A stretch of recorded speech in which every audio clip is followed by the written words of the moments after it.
Hello Reiki mates, how are you doing? I wanted to jump on and do a video instead of writing a blog this week. I wanted to talk to you a little bit about Reiki, wanted to talk about the Reiki symbols. So if you're here for the shamanism and you are not a fan of Reiki, then I apologise. Please go ahead with your day. But if you're a Reiki person, perhaps you've done your Reiki 1 and you're thinking about stepping up and doing the practitioner level, the Okuden level, Reiki 2, this is for you. And also, if you're already a Reiki person, a Reiki practitioner or Reiki master, just wanted to talk a little bit, get us to think a little bit about the Reiki symbols. So Okuden means, it kind of means like the hidden teachings, the mystery teachings, I guess. Yeah, it's things that are hidden at the beginning, things that are, not revealed in the first level. I actually don't think you can really do Reiki 1 and 2 in a single weekend. I know that's a controversial thing to say these days. It's very popular to do it that way. But what you need to do in Reiki 1 is get your initial connections and your first understanding of the basics of how to do it. And we really need to allow ourselves time to absorb that into our bodies, understand what it all feels like. Before we start doing what we learn at Reiki 2 at Okuden level, which is really where we start to master some of the skill in using Reiki. And we come to understand how to use those skills based on the way it feels in our body, based on the reactions, what we're seeing, what we're feeling, what we're understanding is happening as we're doing the treatment. And if we haven't had any time at Reiki 1, then, you know, what's your point of comparison? It's like at Reiki 1, I always teach people hand positions.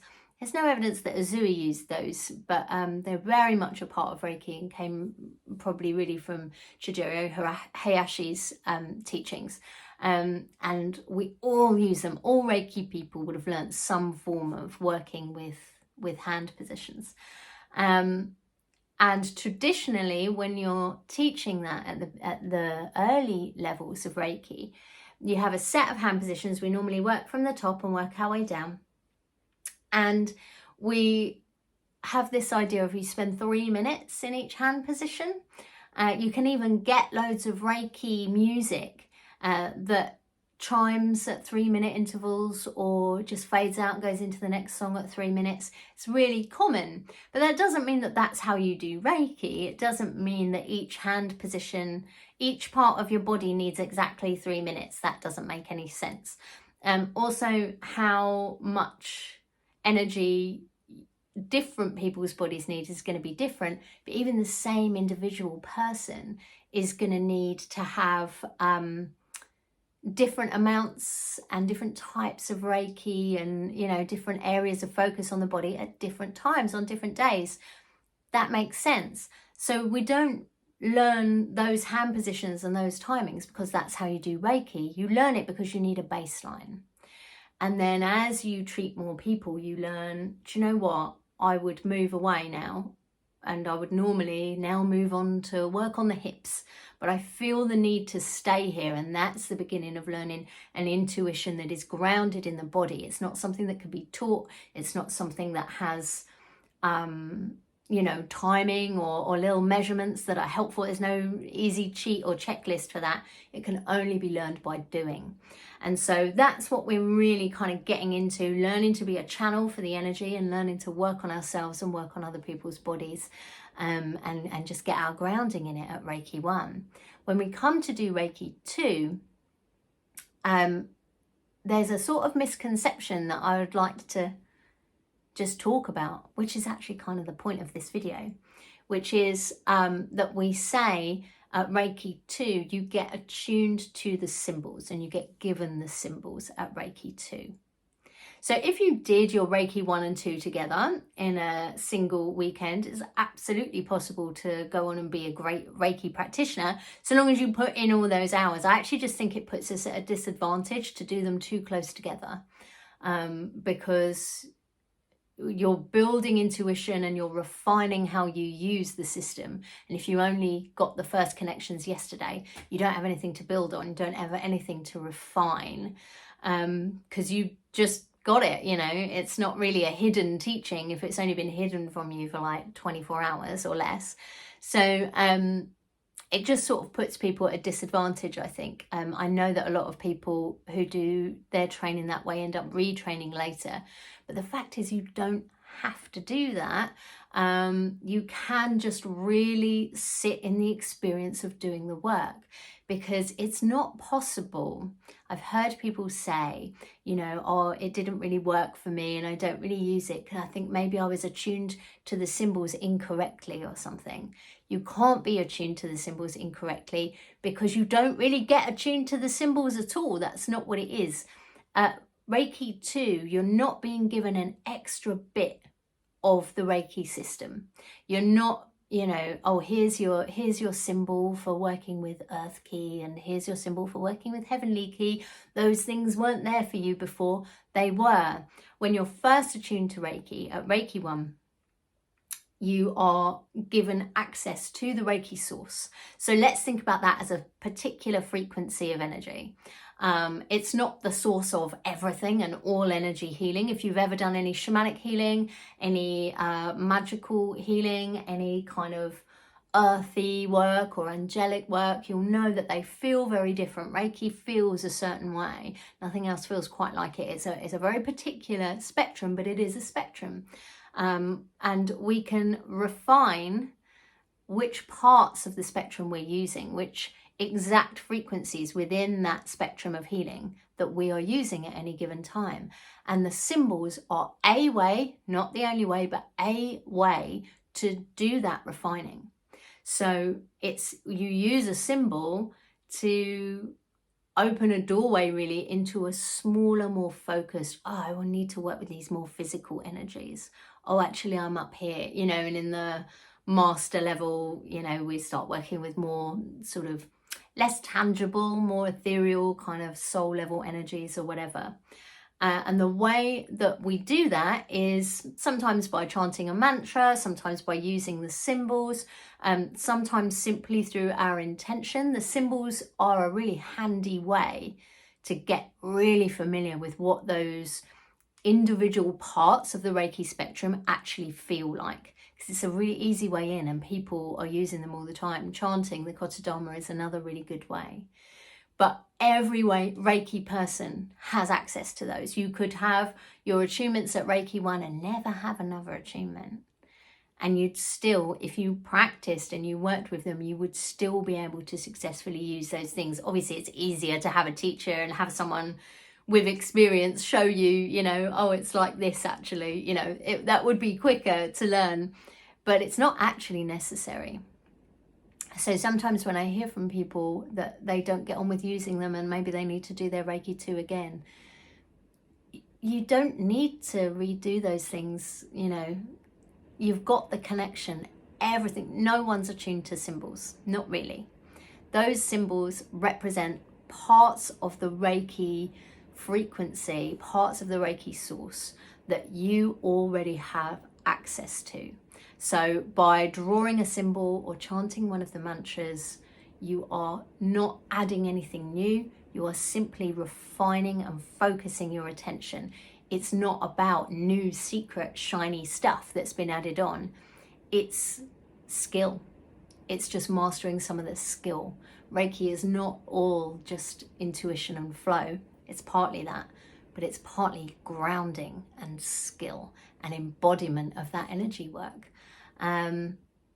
So yeah, that's what I wanted to say about the symbols. I just wanted to kind of dispel that little myth, really. All Reiki people can have access to them and use them, really. But to gain real understanding of what they are and what they do energetically, it's really worth putting your time in to do your self-treatments and practice treatments on other people. Start to really ground those energies in the body. Clear things that are in the way, make yourself a clearer, stronger channel for the Reiki energy, and to then come in and start using symbols and Kotodama chanting and, you know, other forms of deliberate manipulation of that Reiki energy, then it's much more powerful because you've laid your groundwork. The symbols are very cool. They're very good fun to work with. There's also a load of other fun stuff that I teach at Reiki too. Sending Reiki with the eyes is one of my personal favorites.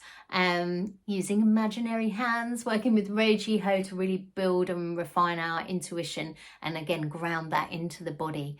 So there's loads of fun things to do at Reiki too. It's about learning more skill to use the connection that you've already had since Reiki 1. So if you haven't done your Reiki for a long time, but you do have your Reiki 2 and you've got your attunements and all those things, there's no real need for retraining unless you want it.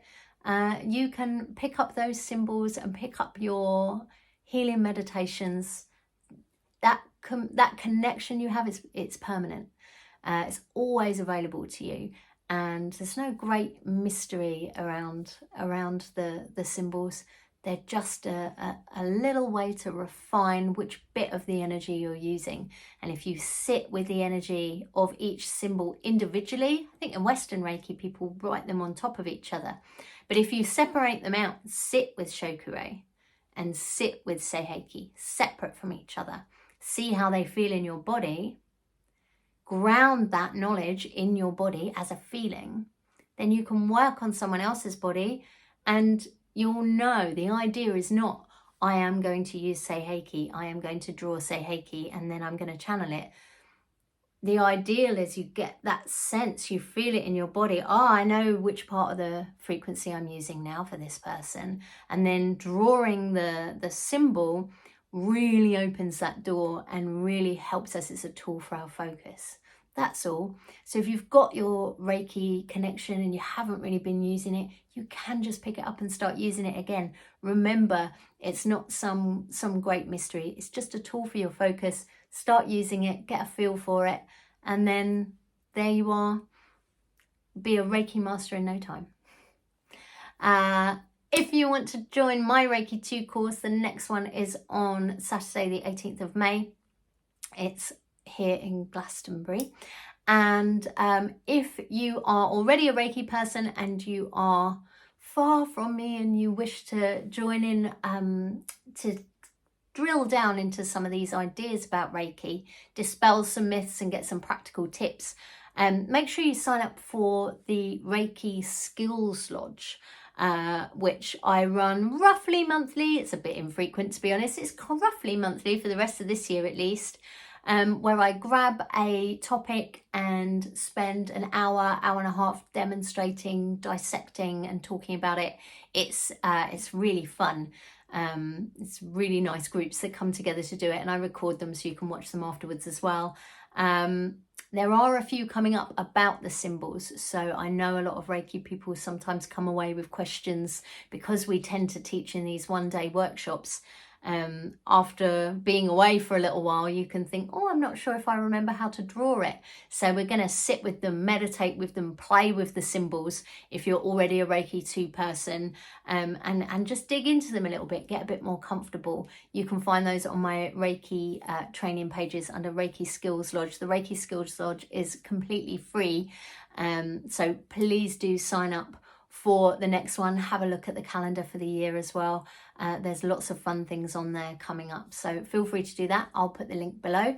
And yeah, if you're ready for your Reiki 2 to become a Reiki practitioner, aka learn all the really cool fun stuff about Reiki, give me a shout. There is still space at the time of this recording for you to come and join me on my Reiki 2. There's a bit of home study to do, about 6 hours worth, so we can be super practical and personal on the day. It's a very small group.